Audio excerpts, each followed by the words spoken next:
Ai, vamos conversar com um assunto que pode ser pesado, mas pode ser leve, pode ser interessante. Como vai? Tudo bem? Tudo bom? Prazer em conhecê-lo. Muito obrigado pelo convite. Alexandre Feliz. Caldini Neto, escritor espírita. Isso mesmo. Por que não só escritor espírita? Não, na verdade, Alexandre? eu sou escritor. Eu tenho um livro publicado que não é espírita, é um livro de negócios sobre networking. Né, relacionamento em carreira, relacionamento na vida familiar, afetiva e tal. Tá. Mas meus primeiros livros foram sobre espiritismo. Eu sou espírita há quase 30 anos e aí um deles, o A Morte, na verdade foi curioso, porque eu vi uma colega de trabalho cujo filho faleceu ao comemorar que tinha passado no vestibular, bateu o carro e morreu aqui em São Paulo. Você imagina o trauma, né, Regina? Não consigo imaginar. Na felicidade maior, a mãe se acabou, claro, o pai. E quando eu vi essa minha amiga na missa 7º dia muito mal, eu falei, puxa vida... Você já era espírita? Já há bastante tempo. Tá. Falei, talvez, mesmo para não espíritas, haja uma forma de explicar um pouco melhor essa situação tão banal, tão comum, que acontece com todos, né? E que surpreende. Que é a única certeza da vida. Mas a gente faz de conta que não sabe, tá certo? Exato. A gente não quer falar sobre isso, né? Não quer conhecer esse assunto. É. E eu pensei em escrever um livro que ajudasse esse momento que para algumas pessoas é muito difícil. Para todo mundo é um pouco difícil, para algumas é muito difícil. Muito traumático. Comecei a escrever e não ficou bom. Passa um tempo, eu ligo para uma amiga e ela é casada com um grande amigo meu também, segundo casamento. A esposa do primeiro casamento desse meu amigo havia falecido de uma forma inesperada. E eles tinham uma filha na época com 14 anos. Eu falei, se quiserem trazer a Maria aqui em casa, eles não são espíritas. Eu converso com ela, explico um pouquinho como é que nós vivemos isso, para ver se ajudava. Maria, a garota de 14 anos que havia perdido a mãe. Exato. Há pouco. Exato. Tá. E eles trouxeram, apesar de não serem espíritas. Conversei com ela, expliquei uma coisa ou outra. Eu falei, puxa, já sei, vou fazer o livro como sendo uma conversa que de fato houve entre eu e a Maria, uma menina de 14 anos, imaginando tudo que ela gostaria de saber a respeito da morte, porque acabava de passar pela morte traumática da mãe, e que todos nós queríamos saber, né? E aí saiu o livro em 2 semanas e escrevi. Alexandre, o que você fala para uma garota de 14 anos que acabou de perder a mãe inesperadamente? Então, o complicado é que é a gente falar na hora que acontece, não tendo falado antes, Regina. A gente devia conversar sobre a morte o tempo todo, com todo mundo. Devia ser um assunto recorrente. Claro, porque não tem por que não ser, né? Pesquisando para fazer o livro, eu vi que acho que foi na Grécia Antiga, as pessoas nem falavam a palavra morte, falavam ele deixou de viver, porque não queria nem mencionar a palavra morte. Então a gente tem um receio da morte, um medo, a gente né? evita. Claro, e faz de conta que não vai acontecer, só que acontece. Frequentemente acontece até o contrário, né, Regina? Morre o mais jovem antes do mais velho, ou o mais saudável antes do mais doente, né? E a gente toma um susto. Não deveria, porque acontece a todo momento com todo mundo. Imagina, 7 bilhões de pessoas na Terra, neste exato instante que a gente está falando. Há pessoas morrendo. Muitas. Mas então por que a gente tem medo da morte? Por que a gente evita isso, Alexandre? Acho que uma série de coisas. Na visão do Espiritismo, assim, Deus nos colocou algum receio para que nós mantenhamos a vida. Porque senão a primeira dificuldade é falar, vou sair daqui, vou me matar, né? Então o apego à vida... Sai daqui que não está legal. Exato, o apego da vida é importante, para que nós passemos pelas experiências que precisamos passar durante o encarne. Essa é a primeira coisa. Mas acho que também há 2 outros componentes, eu imagino, Regina. Um deles é o seguinte, a morte meio desapareceu. Quando eu era pequeno, no interior de Sorocaba, os caixões estavam na calçada, o lugar dos mortos era na sala. Nas casas, exato, em cima da mesa de jantar, não é? Não é mais assim. Agora a pessoa morre no hospital, ninguém vê, tal, tem que ir no velório, fica uma coisa meio que a gente evita, então parece que não acontece, quando acontece o tempo todo. E a terceira, e talvez a maior razão, eu acho, é um pouco Hollywood, né? Como assim? Olha os filmes. Vamos pegar o clipe do Michael Jackson, ele bonitão, tal, naquele clipe que ele é um zumbi, thriller. É horroroso, né? Tá caindo um pedaço de carne, ele vem pegar as pessoas, o olho vidrado. Essa imagem da morte que nada ajuda. Porque deixa na nossa consciência uma coisa horrorosa, péssima, de sofrimento, e não necessariamente é. Né? Não necessariamente se sofre no momento da morte. Depende de cada caso, de cada pessoa, como é que a coisa acontece. Não necessariamente se sofre? Não. Aí que tá, né? Você lembra do Ghost, aquele filme que fez muito sucesso aqui, né? Ali você tinha mais ou menos isso, né? O mocinho da história, quando ele resolvia as pendências dele aqui com a esposa e tal, ele ia embora. Como é que ele ia embora? Uma luz linda, azul, vinha e falou, e ele ia embora tranquilo e calmo. Claro, aquilo é Hollywood, mas mais ou menos que é uma tranquilidade dessa para quem está bem. O bandido da história, o mau caráter ali, como é que era a morte dele? Pesadíssima, vinham as coisas, puxavam para o esgoto, lembra? Também isso é Hollywood, mas mais ou menos é verdadeiro. Se eu ajo adequadamente na minha vida, o que é agir adequadamente? Buscar fazer o bem, buscar viver bem com as pessoas. Não deixar pendências. Está brigado? Tente se reconciliar com tal pessoa. Né? Está com dificuldades? Tente resolvê-las antes, porque você nunca sabe quando será a hora. Triste é quem vai embora e fala assim... E não resolveu as pendências. Muito comum. Muito obrigado com meu irmão. Puxa, vai sair angustiado, né? Acabei de discutir com a minha filha. São essas coisas que são complicadas. E aí as duas partes ficam angustiadas, Sim, né? quem fica também. Quem fica também. E aí como é que se resolve? Oração. Falou, olha, a gente brigou, mas... Aliás, eu conheço um caso exatamente assim. mas poxa, eu estava com a cabeça quente, eu não queria, tá, mas o ideal é a gente resolver nossas pendências. O que é obsessão, que o Espiritismo fala, é que todo mundo morre de medo dos obsessores. Primeiro que são espíritos. Você é um espírito, eu sou um espírito. Nesse momento você está encarnado no corpo feminino, você nessa encarnação se chama Regina, tem uma classe social tal, trabalha em tal lugar, mora em São Paulo, não sei o quê. Numa encarnação passada, você pode ter vindo homem ou mulher, pode ter nascido na Espanha ou na Noruega, pobre ou rica, né? Experiências distintas para que nós aprendamos tudo de tudo. Bom, nesse momento quando você está aqui, daqui a pouco esse corpo não dura mais, o corpo fica, mas você continua. Finito. O corpo Sim, é finito. Mas o espírito não, o espírito é material, não é? Então, não há que se ter receio do espírito, porque a pessoa morre a mãe e o cara tem medo da mãe. Como, né? A mãe não mudou, continua sendo a sua mãe, que gosta de você e tal, né? Então a gente não compreende a morte, é como você falava aqui no começo do programa hoje, sobre estudar, aprender, conhecer as coisas. E agora na hora da alimentação ali também você falou o seguinte, a gente vai educando o paladar. A vida é educação constante e a gente deve se educar inclusive com relação à morte. Aprender que viver bem garante uma boa morte. Então, peraí, eu tenho uma pergunta que eu quero te fazer, mas antes eu quero, que é para onde a gente vai depois que a gente morre, mas antes eu quero resgatar um detalhe que você falou aí, que a gente teria que conversar mais sobre a morte. Se a nossa sociedade está evitando a morte, como é que eu vou trazer esse assunto sem que seja a chata, baixo astral, a estraga prazer... Para que esse assunto, essa hora, sabe assim? Como é que eu posso, então, na minha família ou com os meus amigos, trazer esse assunto de uma maneira saudável? Com a naturalidade que é peculiar a qualquer outro assunto. Nós, espíritos, entendemos a morte como uma etapa da vida, só. Né? Uma etapa da vida. Você deixou o corpo e continua. Não é nada mais do que isso. Continua para onde, fazer do que, como? Aí a resposta melhor no espiritismo é aquela... Depende, né? Porque sempre depende. Depende de quem você é, o que você está fazendo. Eu sou uma pessoa muito apegada às coisas. Eu não quero ir embora porque eu amo a minha mulher, eu amo meu marido. O meu negócio, eu montei essa empresa aqui, vão acabar com ela. Ah, vai ser um problema, porque você não quer ir embora e precisa ir embora. Está na hora de ir embora. Então, cuidado com o apego. Amor não é apego, é diferente. Né? Sem dúvida. Apego é você é minha, eu quero você para mim e ninguém mais. O amor liberta. Claro, não é incomum no centro espírita, eu peguei vários casos assim, em geral de homens, mas não sempre. O espírito vem e fala assim, ela não vai casar de novo, porque ela é minha mulher, não pode. Você está brincando. Tá cheio, né? Por ignorância nossa, né? O cara já foi para outro plano, digamos assim, e quer tanto você é minha, não vou deixar você casar de novo. E atrapalha a relação que pode continuar acontecendo. Então, desapego... O cara morreu, mas não parece, né? Vários de nós que morremos, e por ignorância, mais uma vez, falam, não morri, eu tô aqui. Não, minha família, minha casa. Isso acontece? Frequentissimamente. E qual é o nosso papel de encarnado? Libertar essa pessoa. Falar, olha, gosto muito de você, a gente teve uma vida super gostosa, super legal, foi ótimo, foi bacana, mas... as coisas mudaram. Agora eu estou num plano, você está no outro, a gente se encontra, quem sabe, um dia por aí. Não, pera, Alexandre, então é verdade isso? Que às vezes a pessoa, o espírito deixa o corpo, mas continua achando que está aqui? Por ignorância. Ele sabe que, frequentemente na casa espírita, na doutrinação, na conversa, você não fala para o cara, você morreu. Você fala, dá uma olhada, você está falando comigo através do corpo de uma mulher, você é homem, como é que é isso?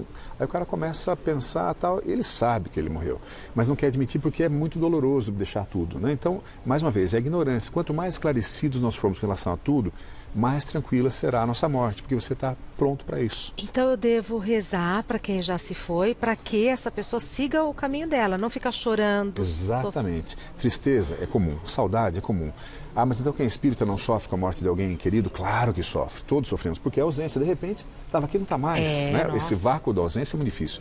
Imagino que para filho seja ainda mais difícil, perder um filho, morrer um filho, pelo amor de mais Deus. Difícil. Mas algumas pessoas reagem melhor do que outras. E como é que se faz oração? Como é que se reza para alguém que morreu? Como é que não se reza? Boa. Ah, meu pai, minha mãe veio me ajudar aqui, minha vida está tão dura, o relacionamento afetivo está péssimo, no trabalho, isso meu chefe... não é legal. Claro que não. Por quê? Quem morreu só deixou o corpo, continua a mesma pessoa. Tão ignorante quanto era, tão sábio quanto era. Tão desequilibrado quanto era, tão equilibrado quanto era. Não mudou nada. Frequentemente aquela pessoa não está em condições de vir ajudar. E por gostar de você, vem. Então imaginemos um caso. Marido e mulher que estão brigando, quebrando o maior pau. E o marido pega e fala, se minha mãe estivesse aqui, pelo menos a mãe fala, opa, chamou, é agora que eu vou. E vem. E se intromete. Parcialmente. Como? Se intromete como, Alexandre? Essa sirigate, essa mulher, eu falei que não devia casar com ela, blá, blá, blá, começa uma energia pesada ali, tentando ajudar, atrapalhando, né? Muitas vezes no bem querer, no querendo ajudar, mas não tem capacidade. Quer pedir para alguém? Peça para Deus, peça para Jesus, peça para o Senhor Anjo da Guarda, não para parente. Então não peça nada para parente, voltando ao que você falou. Parente que a gente faz, olha, eu estou com saudade de você, eu gosto muito de você, foi super bom. Eu sinto mesmo a saudade, mas eu entendo que é natural. Então, siga a sua vida, vá cuidar de você, vá estudar, vá entender o que está acontecendo. Se prepare para uma próxima encarnação, se for assim que vai acontecer. Uma conversa mesmo, Exato, né, como se conversava no dia a dia. Essa é outra coisa comum, Regina. As pessoas, morreu alguém e fala assim, então querida mãe, vós que estás aí ao lado do pai. Que é isso, né? Pra quê? É sua mãe, você conversava... É assim mesmo. Não é? Era o seu irmão, você brigava pelo bife maior, agora você vai ficar fazendo conversa estranha com a pessoa? Não, conversa, né? Você está sentindo de fato, com o coração. Eu estou com saudade, mas era tão... Lembra quando a gente ia pra praia, que delícia que era? Não? Essa lembrança é uma reza para a pessoa, né? Eu gostava tanto de você, era tão bacana, aquilo que você me falou, eu não esqueço, foi tão bom, me ajudou tanto. Olha que homenagem você está fazendo para uma pessoa. Fotos, devo recolher as fotos? Não precisa. Tudo é apego. Tem problema ter fotos? Não. Tem problema ter as coisas de quem morreu ali? Eu acho que tem. Por quê? Não faz sentido fazer um santuário físico para aquela pessoa, ela não está mais ali. Se a pessoa é um pouco atrasada e não compreende bem, talvez ela fale, não, aqui é meu lugar, as coisas estão como eu deixei. E não consegue seguir o caminho dela. Claro, então não. Tem tanta gente que precisa da doação dos bens materiais de quem foi, precisa do casaco, precisa da roupa, precisa da bolsa, doe. A hora que você achar que deva, não precisa ser no dia seguinte. Mas não faça disso um altar, um lugar de adoração. Por outro lado, não tem nenhum problema você deixar uma foto ali e falar, mas que bacana. É tudo o sentimento. Se o sentimento é alegre, é gostoso, é bacana, tá tudo certo. Ô, Alexandre, então, eu tenho vamos supor, eu tenho uma filha pequena e quero trazer esse assunto. Ou numa roda de amigos, como que eu trago esse assunto? Espera sair uma oportunidade? Ou tenho isso como intenção Eu acho que vale mais a pena ter como intenção que uma coisa cotidiana do dia a dia. Claro, talvez assim, sei lá, estão comemorando o aniversário de uma pessoa. Falar, pessoal, vamos parar de cantar para eles, quero falar sobre a morte. Lógico que não, né? Mas qualquer coisa. Olha, essa semana pesada. Faleceu anteontem a Fernanda Bianchi, né? É um momento de comoção, uma pessoa jovem, ainda 49 anos, queridíssima de muita gente, muito ativa, uma morte absolutamente inesperada, ia começar o teatro em São Paulo essa semana, foi assunto. É hora de se conversar com isso. Está vendo na televisão? Está o filho, está a criança, está o adolescente, falou, você já viu que coisa? Olha que coisa. De uma hora para outra. A pessoa morre, não há momento, percebe que não há momento? Pode acontecer com qualquer um de nós. Você que é mais jovem pode morrer antes de mim. Se eu morrer, olha, se a mamãe morrer, é assim, eu quero ser enterrado, eu quero ser cremado. Ai, mãe, não fala, não, vamos falar na boa. Quero que sempre essa jogos... reação. Ai, não fala nisso. Nem todo mundo. Acho que mais e mais gente está compreendendo que a morte é super natural, é importante conversar. Quanto menos a gente sofrer, Regina, isso é outra coisa. A gente acha que a gente precisa sofrer para demonstrar amor. Não. O seu amor não é demonstrado pela quantidade de lágrimas que você sai, né? Teve um tempo que se pagava as carpideiras, né? Que eram mulheres pagas para ir chorando no enterro. De velório em velório. Né? Que loucura, você pagava alguém por sentimento? Não. Se você está bem, fique bem, tranquilo, eu gosto de você, está tudo certo. Eu estou sentindo sua morte, mas está tudo bem, né? Então, conversar da morte com criança, com adolescente, com todo mundo, a hora que dá, numa entrada dessas, é sempre um bom momento para se conversar. Aqui tem uma sugestão de pergunta que é como lidar com a dor da culpa, do remorso e da saudade. Então, morreu alguém e eu sei que eu deveria ter feito as pazes. A gente sempre acha que tem alguma coisa. Vamos pegar um caso, uma pessoa idosa, né? Eu podia ter mais paciência, perdi a paciência com o papai, porque já estava velhinho. Não. É só natural que você tenha perdido a paciência, né? Porque é difícil mesmo. Você lidar com uma pessoa idosa que ficou anos de cama ou com Alzheimer, é muito difícil. Então, também, calma, condescendência com você também, né? Porque a situação não é fácil. Se houve ali alguma coisa, está brigado, acho que tive culpa naquela morte, o que fazer? Oração, conversa, fala, olha, desculpe, eu acho que eu podia ter agido diferente, hoje eu me sinto mal, mas espero que você me perdoe, espero que você compreenda, né? Mas o mais importante é que nós compreendamos os outros, nós deixamos tudo em paz, para que a hora que a gente for, e pode ser daqui a pouquinho, esteja... A gente não sabe, claro, né? A nunca gente saberá. Não sabe. O Sêneca, brilhante filósofo da época de Cristo, fala isso, fala... não há garantia para hoje à noite. Ele fala, hoje à noite? Não, dei prazo demasiadamente longo, não há garantia para a próxima hora. E não há mesmo, né? Então, viver bem, acho que deve ser muito difícil, Regina, uma pessoa que a hora que morre fala assim, minha vida... sei lá, foi uma vida sem graça, que pena, né? Aproveite a vida, aproveitar a vida não é só curtir a vida, é curtir no sentido mais amplo, fazer coisas que mereçam o seu orgulho, bom orgulho, falar, nossa, consegui atuar aqui, melhorei, eu era muito, sei lá, irritadiço, não sou tanto mais, eu era muito sovina, já não sou tanto mais, melhorar assim mesmo. Quando a gente pensa nessa urgência da morte, a relação com o tempo muda completamente, né, Alexandre? E quando a gente compreende de fato a morte, eu estudo isso aí já há bom tempo, escrevi o livro, mesmo eu não acho que eu compreendo ainda profundamente. Quando a gente compreende e aceita, a urgência acabou. E se você se entende mesmo como um espírito imortal, a urgência acabou completamente. O que não quer dizer que você vai falar, bom, agora eu vou curtir a vida. Não, ao contrário. Quer ser mais feliz? Faça por merecê-lo, né? Porque duas pessoas, vamos pegar um exemplo aqui, Regina, Duas mães, morreu o filho no acidente de moto. Uma se acaba, fala, Deus não existe, é um horror, e acabou minha vida. A outra fala, puxa vida, ele morreu, eu não queria, estava tão bom, mas foi um filho tão legal, eu curti tanto, a gente aproveitou, esses anos que a gente teve junto foi tão bom. Mesmo trauma, duas reações distintas. Por quê? Esta tem mais compreensão, pensou mais a respeito, estudou mais. O problema é o mesmo, a reação é distinta. Então, quanto mais nós nos ilustrarmos com relação a tudo na vida, e a morte é uma dessas relações, melhor será a nossa vida. Não é que essa seja mais feliz porque Deus deu mais felicidade para essa do que para essa. É a maneira como ela encarou. Claro, os problemas jamais acabarão. Mas, tá, isso eu estou tendo dificuldade, então, de entender uma perda que está me doendo muito. Como é que eu posso me superar e tentar mudar essa chave dentro de mim? Para o meu bem e para o bem de quem se foi? Mas, aí você falou, acho que é a palavra-chave, sobretudo para o bem de quem se foi. Se eu de fato gosto dele ou dela, quero o bem dele ou dela, eu preciso pensar como é que eu faço para ajudar essa pessoa a estar bem. Que já foi. É só me equilibrando, que já foi, só me equilibrando. Se eu estou desequilibrado, é claro ela vai que sofrer. Claro. Gente, eu estou bem aqui, não sei porque ela está se acabando lá, mas eu não consigo ficar bem com ela se acabando lá, com ela chorando. Eu vou ter que ajudar, e aí atrapalha tudo, né? Você sabe que essa história do medo da morte é uma coisa que as pessoas às vezes têm tão forte, que eu tenho uma amiga, não vou citar o nome dela, mas é que ela teve o segundo filho de medo do primeiro morrer e ela ficar sem filho. Que duro para os filhos. Se um filho sabe que veio só em razão disso, fala, bom, então ela não me queria, na verdade, sou um substituto, é isso. Veja como as coisas vão ficando doidas. É verdade. Assim, né? E aí tem outra coisa, você falou agora há pouco, uma palavra que eu tenho tentado parar de usar. A gente fala, ele perdeu um filho, ela perdeu. Não perdeu nada. Santo Agostinho falava, não há perda. Se você viveu bem com aquela pessoa naquele tempo, foi um ganho. Ótimo. Vamos pegar a Fernanda Young. Foi uma perda? Não foi perda, foi um super ganho. Essa mulher fez maravilhas, as posições dela, o último texto dela é brilhante. Então foi um ganho tê-la conosco esse tempo, só que o tempo dela chegou ali. Não há morte antes da hora, não há bala perdida. Não há. Só em Hollywood, que tiramos o cara, não estava na hora, devolve Não pra há lá. bala perdida. Não há. Há tudo uma razão. Senão não há Deus. Se for, Deus enganou, não, Deus não se engana, não há acaso. Era a hora daquela pessoa claro. E a bala achou o caminho para chegar até ela. Aí outra fala comum. Era tão bom e ele morreu. Sim, porque só pessoas más morrem, é isso? Claro que não.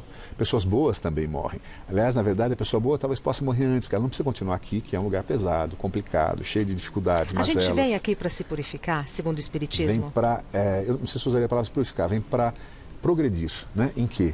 Em sabedoria, tanto intelectual, então por isso que precisa estudar, e não é só livros, programa, televisão, ouvindo, aprendendo, conversando, prestando atenção nas coisas. Então, intelectualmente a gente cresce e moralmente a gente cresce. Cada encarnação a gente vai crescendo numa ou noutra ou nas duas. Então a ideia é se superar. Sempre, sempre. Nunca evolui. Ou meio que fica estagnado ou evolui. Né? Tá.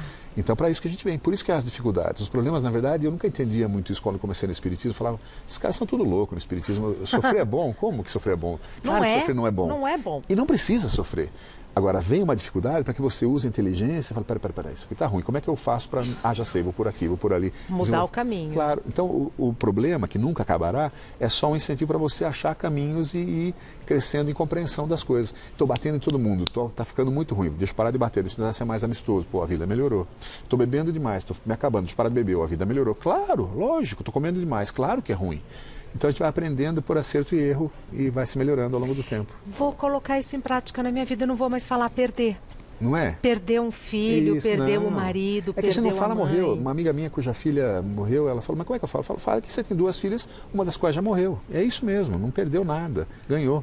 Vou ler aqui uma pergunta enorme, mas que eu acho que vale a pena a gente encerrar a nossa conversa com ela. Sim. E para quem sabe que vai partir, pode falar partir ou é melhor morrer? Não, pode falar qualquer coisa, né? Para quem sabe que vai partir em breve, que está passando por uma enfermidade fatal, o que o Espiritismo tem para nos ensinar? Acho que duas coisas nesse sentido. O primeiro, assim, é só natural, né?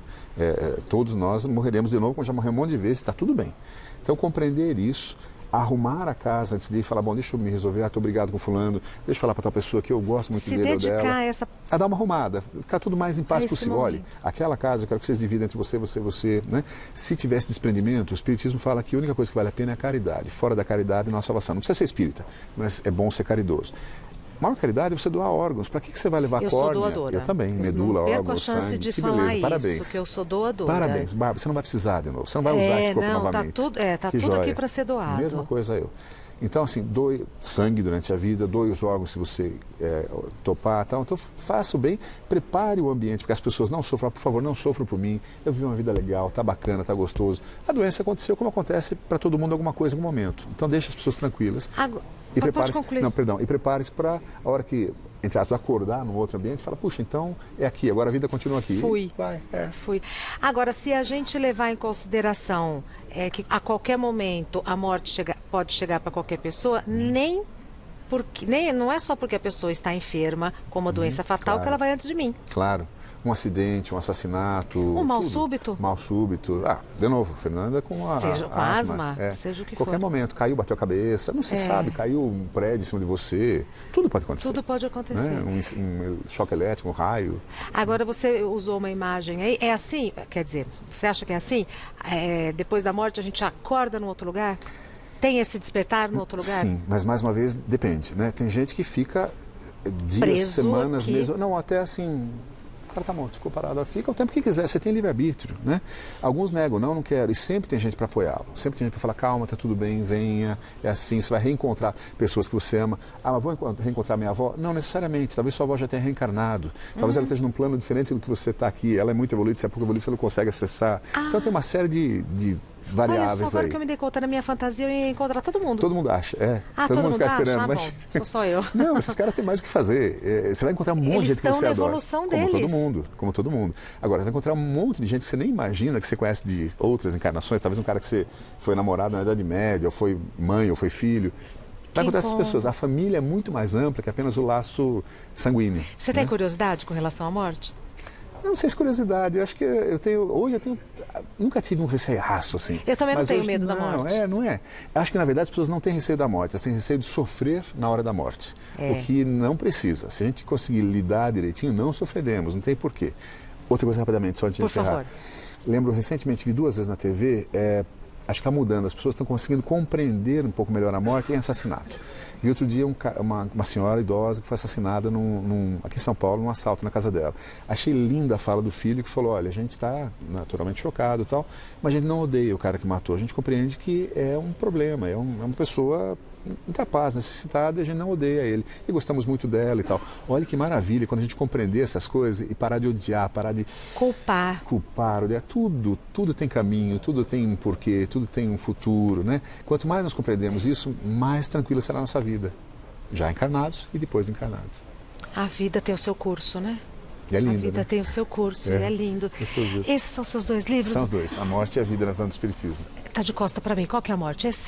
Esse é a morte. A morte na visão do Espiritismo, a vida na visão do Espiritismo. Qual foi o primeiro? A morte? A morte foi o primeiro, exato. Tá. E onde eu acho seus livros? Na Saraiva, Cultura, Amazon, todas as grandes redes têm. Quando que você lançou, Alexandre? A morte eu lancei em 2013, eu acho. Ainda não tem sebo, 15. Né?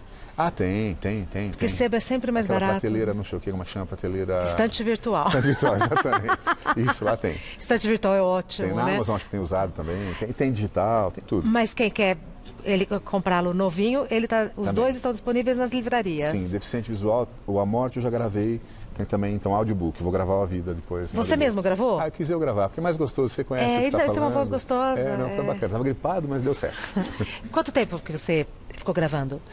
Foi 2, 3 dias, foi muito rapidinho. Foi rápido. Sabe uma coisa que é legal? Eu falo, até com um pouco de vergonha, mas falo, 100% dos direitos autorais dos 2 livros e dos outros todos que eu já lancei mais um, todos que eu lançarei pelo Espiritismo, São Espíritas, 100% doado para a Casa André Luiz. Então, quem comprar isso aqui está ajudando a Casa André Luiz aqui de São Paulo, que cuida de 2.000 pessoas com deficiência. Mas não tem que ter vergonha. É chato falar essas coisas de grana, né? Não.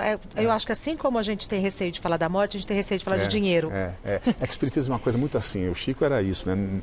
Isso aqui não é criação minha. Tudo que eu estudei no Espiritismo, eu estou repassando ali. Então, você não tem o mérito. É o mérito só de escrever ali, mas... é outra coisa. Então, a sabedoria vem de outra fonte. Outro lugar. Muito e ajuda legal. Os caras lá, que é muito legal. 2.000 pessoas com deficiência física e mental gravíssima, que a Casa André Luiz... 100% da renda vai para a Casa André Luiz. Instagram do Alexandre é Alex Caldini. Tudo simples. Caldini, do jeito que fala, Alex com X, obviamente, @Alex Caldini. Você faz palestra, faz alguma coisa assim? Faço muito em centros espíritas. Eu frequento um aqui em Pinheiros, que eu vou a última quinta-feira todo mês.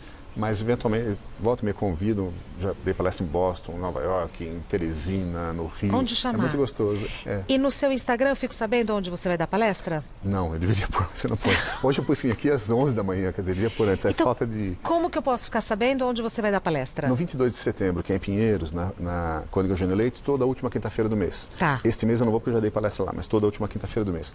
Nos demais, não dá para saber. Sabe quem está na casa. Não, mas eu preciso colocar, né? Preciso colocar no Instagram, no Facebook, vou porque tanta mais. gente assiste a gente, quer ter, né? Porque aqui é uma pílula, né, do que você tem para falar. O lance do espiritismo é isso, sabe? No centro que eu frequento, a gente até tirou o passe, não tem mais passe. Por quê? As pessoas vão lá para tomar um passe como quem toma uma neosaldina. Não é isso. O grande lance do espiritismo é justamente raciocinar e falar: entendi, não entendi, concordo, discordo, deixa eu pensar minha vida a respeito. E mudar a própria vida, né? É autodeterminação, autoconhecimento, que é o que aí, faz. Não é só o passe, é a palestra, muito a conversa. Mais, exato, estudar, compreender, pensar. E não precisa nem ser espírita, olha o mundo, por que eu fiquei irritado, por que ela agiu assim, por que eu gostei de tal pessoa. É se perguntar os porquês da vida, a gente vai aprendendo e vai crescendo, é uma delícia. Uma delícia, não é uma gostoso? delícia bater papo com você. Gostoso, muito Obrigada feliz. por ter vindo, muito meu obrigado. querido, vai com Deus. Adorei, obrigado. Querendo prazer. voltar, volte. Voltarei, muito prazer, todo obrigado. meu. Vai com Tchau. Deus, viu?